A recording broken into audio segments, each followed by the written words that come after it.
Oh ya. Ya, Assalamualaikum Pak Edi. Waalaikumsalam warahmatullahi wabarakatuh. Gimana kabarnya hari ini Pak Edi? Kabarnya baik Bu. Alhamdulillah sehat. Alhamdulillah. Nggih. Terima kasih Pak Edi atas kesediaannya untuk melakukan sesi wawancara terkait implementasi SPMI, Sistem Penjaminan Mutu Internal di Satuan Pendidikan. Nah, tujuan kegiatan ini adalah untuk mengetahui sejauh mana sekolah itu merencanakan, melaksanakan, lalu melakukan evaluasi dan refleksi berbasis data. Nah, pertanyaan-pertanyaan yang akan saya ajukan nanti terkait dengan penyusunan RKT, lalu pemanfaatan rapot pendidikan, pelaksanaan evaluasi dan juga pelibatan warga sekolah dalam peningkatan mutu sekolah. Kita mulai Pak Edi. Ya Bu. Pertanyaan pertama terkait dengan penyusunan RKT. Apakah sekolah memiliki dokumen RKT untuk 1 tahun ke depan? Punya Bu. Insya Allah sekolah kami mempunyai dokumen RKT untuk 1 tahun ke depan. Lalu bagaimana proses penyusunan RKT dan siapa saja yang dilibatkan? Dalam penyusunan RKT tentunya kami melibatkan PTK yang meliputi semua guru, staf, beserta penjaga. Di samping itu kami juga melibatkan komite sekolah dan beberapa perwakilan wali murid serta juga bimbingan dari pengawas. Lalu bagaimana RKT ini dimanfaatkan dalam pelaksanaan program sekolah? RKT itu kami manfaatkan dalam program sekolah itu sebagai arah kebijakan kami dalam penyusunan program-program sekolah, terutama dalam 1 tahun ke depan, sehingga sekolah kami itu mempunyai arah yang jelas dalam peningkatan kualitas pendidikan dan pembelajaran di sekolah kami. Lalu dalam penyusunan RKT ini tentunya punya dasar utamanya dan juga data pendukungnya. Apa dasar utama penyusunan RKT dan data pendukungnya apa saja? Dalam penyusunan RKT tentunya yang pertama-tama kami mendasarkan kepada hasil rapor pendidikan. Maksudnya dari rapor pendidikan tahun lalu, kemudian juga hasil rapor pendidikan tahun sekarang, serta juga dari hasil supervisi pembelajaran, refleksi pembelajaran yang dilakukan oleh guru beserta kepala sekolah, sehingga kami itu bisa mengetahui secara jelas kelemahan-kelemahan dan hal-hal indikator yang sudah dicapai, sehingga bisa meningkatkan kualitas pembelajaran di masa depan. Lalu bagaimana sekolah melibatkan warga sekolah dalam penyusunan RKT itu? Dalam penyusunan RKT tentunya kami selalu melibatkan terutama sekali seluruh PTK yang terdiri dari rekan-rekan guru dengan dibimbing oleh kepala sekolah beserta staf, operator, penjaga. Di samping itu juga kami melibatkan komite sekolah, perwakilan wali murid, dan juga melibatkan pengawas sekolah juga. Nah, ini terkait dengan kurikulum ya Pak. Di dalam kurikulum satuan pendidikan itu kan memuat kalender akademik. Nah, apakah dalam kalender akademik ini memuat perencanaan program sekolah secara jelas? Dalam penyusunan kalender akademik, tentunya kami selalu merencanakan program-program sekolah. Tentunya program-program sekolah yang kami rencanakan itu disesuaikan dengan kondisi sekolah, sarana prasarana, juga kemampuan dan kompetensi guru yang kami miliki, serta harapan-harapan yang ingin dicapai sekolah kami, tentunya dengan harapan semoga semakin ke depan itu berhasil lebih baik. Nah, setelah RKT ini disusun, tentunya kan perlu disosialisasikan kepada warga sekolah. Lalu bagaimana cara sekolah mengkomunikasikannya, Pak? Cara mengkomunikasikan hasil RKT itu yang pertama-tama tentunya kami sosialisasikan lebih dulu kepada rekan-rekan guru melalui Dewan Guru. Kemudian juga langkah kedua itu kami sosialisasikan kepada orang tua murid melalui pertemuan-pertemuan dengan wali murid. Di samping itu dalam pertemuan tersebut tidak lupa kami mengundang komite sekolah dan beberapa utusan-utusan wali murid lain yang kami pandang perlu, dengan selalu berkomunikasi dengan pengawas. Dalam penyusunan RKT ini juga berdasarkan hasil evaluasi pelaksanaan program di tahun sebelumnya. Nah, bagaimana hasil evaluasi program ini dimanfaatkan oleh sekolah? Ya, hasil evaluasi program yang kami laksanakan itu, yang pertama-tama kami itu mengacu pada hasil evaluasi tahun lalu. Kemudian juga hasil evaluasi tahun ini yang kami lakukan melalui supervisi pembelajaran, kemudian hasil refleksi pembelajaran, sehingga dengan demikian kami bisa mempunyai gambaran yang jelas indikator-indikator apa yang sudah berhasil kami capai dan indikator apa saja yang belum dicapai, sehingga dengan demikian kami bisa melangkah ke depan berdasarkan capaian-capaian yang belum terlaksana, sehingga untuk ke depan kami punya gambaran jelas apa yang harus diprogramkan untuk yang ke depan. Lalu dokumen apa saja yang menjadi rujukan dalam pelaksanaan evaluasi tersebut? Dokumen yang menjadi rujukan kami dalam penyusunan dokumen itu, yang pertama-tama tentunya satu, berbagai macam peraturan-peraturan dari Kemendikbud, dari Kemdiknas, kemudian juga dari rapor pendidikan dengan mengacu pada hasil rapor pendidikan tahun lalu, kemudian juga disesuaikan dengan perkembangan rapor pendidikan tahun ini dengan melihat prioritas yang perlu dibenahi, sehingga kami itu bisa mengetahui secara jelas dari skala prioritas dari rapor pendidikan mana-mana yang masih kurang baik atau kurang memenuhi syarat, sehingga bisa kami perbaiki di tahun ini atau tahun-tahun mendatang. Lalu bagaimana keterlibatan guru dalam evaluasi tersebut? Keterlibatan guru dalam evaluasi tersebut tentunya kami melalui langkah-langkah yang pertama-tama itu adalah supervisi pembelajaran. Setelah supervisi pembelajaran, kemudian refleksi dari hasil refleksi pembelajaran seluruh guru, kemudian dalam pertemuan yang diwujudkan dalam Dewan Guru yang khusus mengenai refleksi untuk semua guru. Jadi kami tuh bisa punya gambaran jelas hal-hal mana yang masih kurang, sehingga bisa punya arah yang jelas untuk perbaikan ke depan. Dalam penyusunan RKT dan RKAS kita menggunakan pendekatan IRB, Pak. Identifikasi, refleksi, dan benahi perencanaan. Nah, bagaimana sekolah mengimplementasikan pendekatan IRB ini dalam penyusunan RKT dan RKAS-nya, Pak?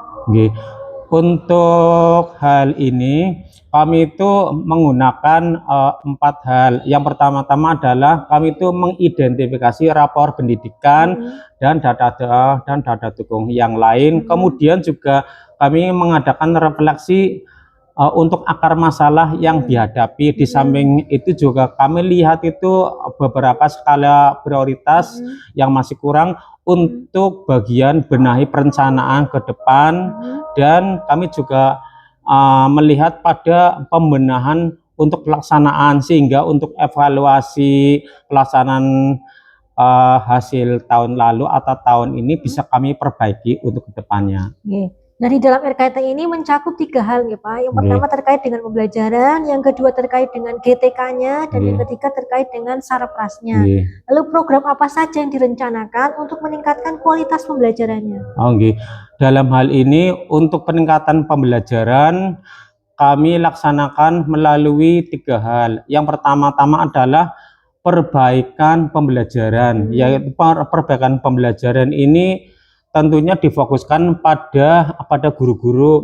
Yang pertama-tama saya sebagai kepala sekolah itu perlu mengidentifikasi kompetensi masing-masing guru yang tentunya mungkin tidak seragam, yang mungkin beragam. Kemudian juga kami tidak lupa memprogramkan pengembangan profesional dalam dalam hal ini bisa melalui workshop pembelajaran, kemudian peningkatan kompetensi melalui KKG atau KKKS. Di samping itu juga pengembangan kompetensi secara daring, baik itu melalui YouTube, workshop, Zoom meeting, atau yang lainnya. Di samping itu juga tidak lupa untuk masalah pembenahan sarana prasarana, karena semua itu kalau kami mempunyai sarana prasarana yang paling tidak cukup memadai, insya Allah semua program itu bisa kami laksanakan dengan mudah. Berarti itu tadi contoh program untuk memperbaiki kualitas pelajaran sekaligus peningkatan GTK dan sarprasnya ya Pak Edi. Selanjutnya terkait dengan evaluasi program ya Pak. Apakah dalam 1 tahun terakhir sekolah itu melakukan evaluasi pelaksanaan program dan bentuk evaluasinya itu seperti apa Pak? Ya, dalam tahun terakhir terutama sekali untuk semester 1 kami itu yang pertama-tama itu sudah sejak awal merencanakan berbagai macam program-program untuk 1 tahun ke depan. Program-program ini biasanya kami rinci di awal, misalkan bulan Januari. Di samping itu juga kami juga melaksanakan supervisi pembelajaran. Di samping itu dilaksanakan juga refleksi pembelajaran. Dari hasil itu kemudian juga masing-masing guru kami beri motivasi untuk perbaikan pembelajaran masing-masing sesuai dengan kompetensi masing-masing, dan secara bersama-sama saling saling memberi materi atau saling membantu hal-hal yang kurang pada teman-teman guru untuk ke depan bisa maju bersama-sama dengan masih tetap mempertimbangkan perbedaan kompetensi masing-masing guru. Jadi apakah sekolah ini memiliki jadwal atau mekanisme baku dalam pelaksanaan evaluasi program? Ya, punya biasanya kami untuk refleksi pembelajaran biasanya itu kami laksanakan minimal 2 minggu sekali. Kalau 1 minggu sekali sepertinya waktunya tidak memadai. Kalaupun tidak 2 minggu sekali, paling tidak 3 minggu sekali. Biasanya hari Sabtu di selang-selang waktu yang senggang kami adakan Dewan Guru khusus untuk membicarakan hasil temuan-temuan pembelajaran, sehingga masing-masing rekan-rekan guru beserta dengan kepala sekolah bisa saling merefleksi dan saling memperbaiki kelemahan masing-masing. Lalu siapa saja yang dilibatkan dalam proses evaluasi ini Pak? Dalam proses evaluasi tentunya yang pertama-tama kepala sekolah, kemudian semua guru, baik guru kelas, guru penjaskes, guru agama. Di samping itu kami juga melibatkan operator juga.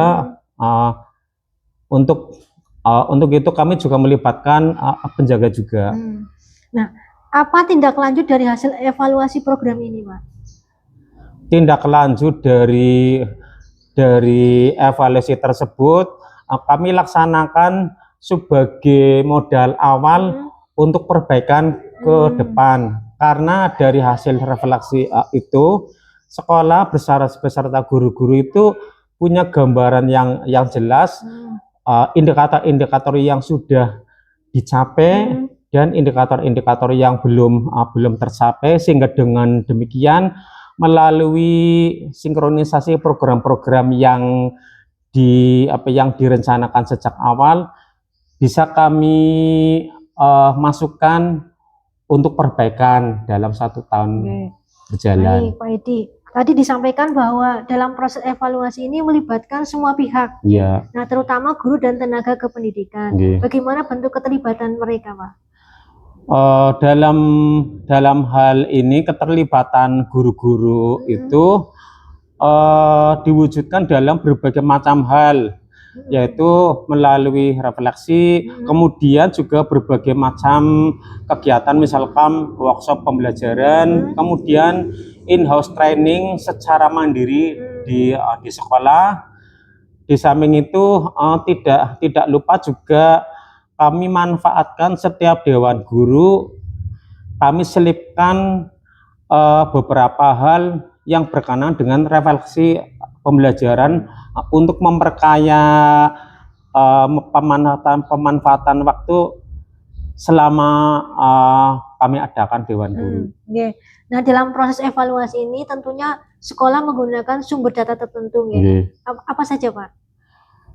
Untuk hal ini sumber data yang kami manfaatkan tentunya adalah yang pertama-tama rapor pendidikan, kemudian kurikulum sekolah. Kurikulum sekolah kami itu jadikan sebagai babuan atau sebagai pedoman arah kami dalam merencanakan pembelajaran tahun ini. Di samping itu juga dari data-data hasil pembelajaran, dari hasil asesmen dari berbagai macam program-program yang sudah berhasil dicapai sekolah, dan berbagai macam hal-hal yang belum tercapai, sehingga kami itu bisa memperbaiki diri untuk perbaikan tahun berjalan atau sebagai langkah tahun kedepannya.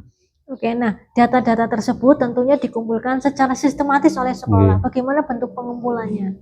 Ya, untuk data-data tersebut kami kumpulkan melalui berhubung kami itu belum punya website sekolah, kami kumpulkan yang pertama-tama itu melalui drive masing-masing guru. Di samping itu tentunya itu saya sebagai kepala sekolah juga punya beberapa drive yang juga kami isikan berbagai macam data-data temuan tersebut, sehingga sewaktu-waktu kami butuhkan temuan data-data itu bisa kami ambil secara instan, baik itu melalui drive guru-guru atau drive sekolah. Nah, dalam pelaksanaan rapat evaluasi ini tentunya kan didokumentasikan oleh sekolah. Bagaimana bentuk pendokumentasiannya, Pak? Ya, untuk pendokumentasian tersebut kami laksanakan melalui berbagai macam hal, yaitu yang pertama-tama kami manfaatkan Instagram masing-masing guru. Insya Allah masing-masing guru itu punya Instagram, punya Facebook. Di samping itu kepala sekolah juga punya. Di samping itu juga secara hard copy itu kami juga beberapa yang mungkin di print out, kami print out, dan beberapa data-data yang mungkin karena isinya terlalu kapasitasnya terlalu besar, kami hanya masukkan dalam drive, baik itu drive terutama kepala sekolah atau guru-guru, sehingga data-data tersebut secara instan bisa kami akses manakala kami perlukan.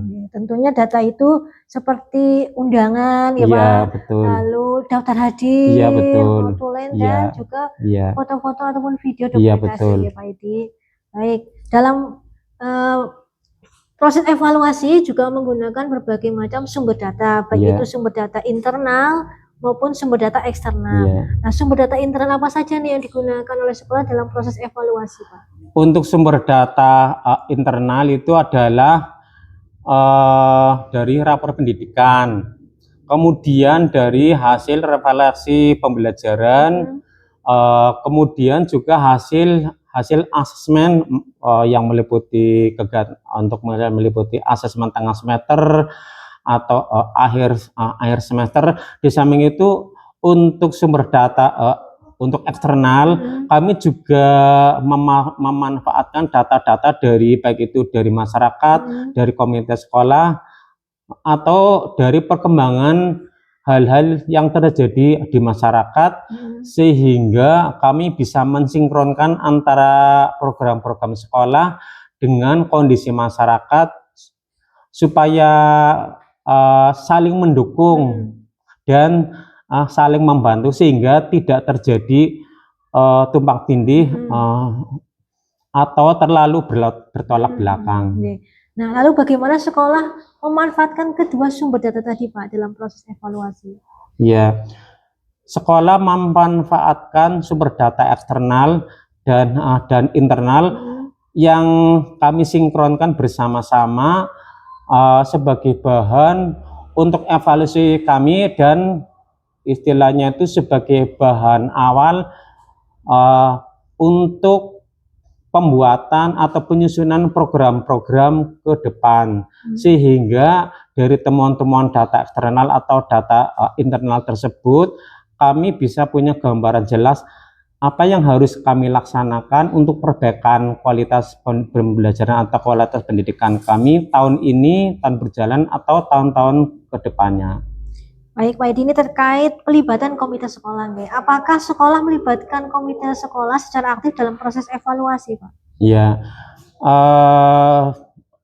tentunya kami melibatkan komite sekolah dalam evaluasi sekolah sebatas hal-hal yang kami perlukan. Misalnya saja untuk program-program yang kemungkinan besar itu bisa diintervensi oleh komite sekolah atau oleh wali murid, kami tentunya melibatkan. Tapi kalau untuk pembelajaran yang bersifat langsung ke murid, tentunya itu kami itu tidak secara langsung melibatkan komite sekolah, tapi komite sekolah itu kami manfaatkan sebagai arah awal atau motivasi, sehingga kami itu bisa bekerja lebih semangat dalam pembelajaran atau melaksanakan refleksi demi kemajuan pembelajaran kami. Lalu apa peran komite sekolah dalam pelaksanaan evaluasi ini Pak? Dalam pelaksanaan ini, komite sekolah itu berperan penting dalam pembelajaran.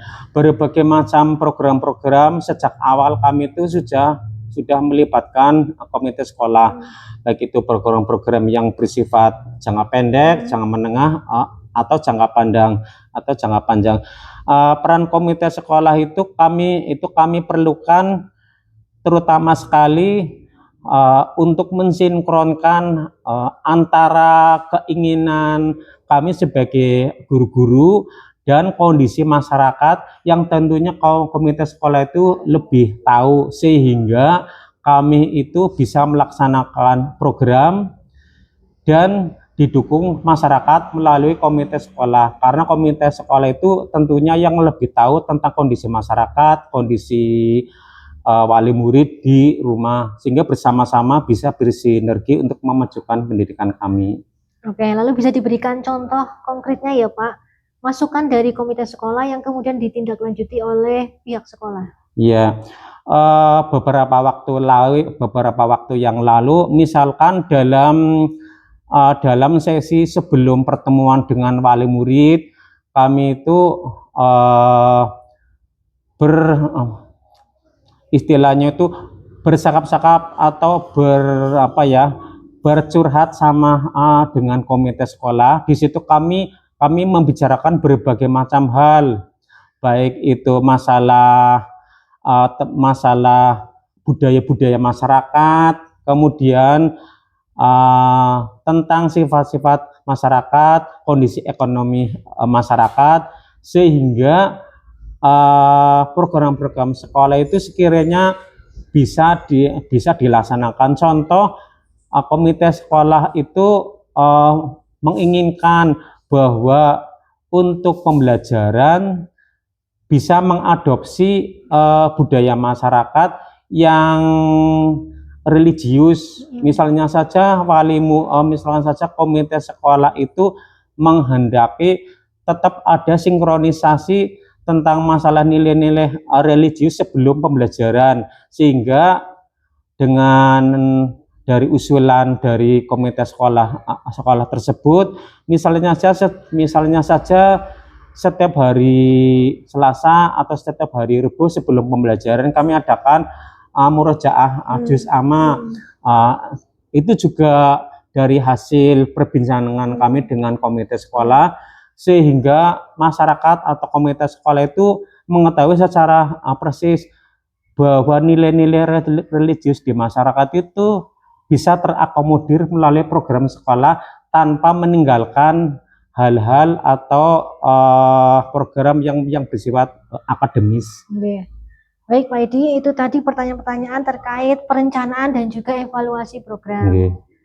Tentunya informasi yang Pak Edi sampaikan akan menjadi bahan masukan bagi kami selaku pengawas untuk melakukan pendampingan. Dan harapannya dengan implementasi SPMI ini akan menumbuhkan budaya peningkatan mutu dan perbaikan secara berkelanjutan. Terima kasih sekali lagi Pak Edi.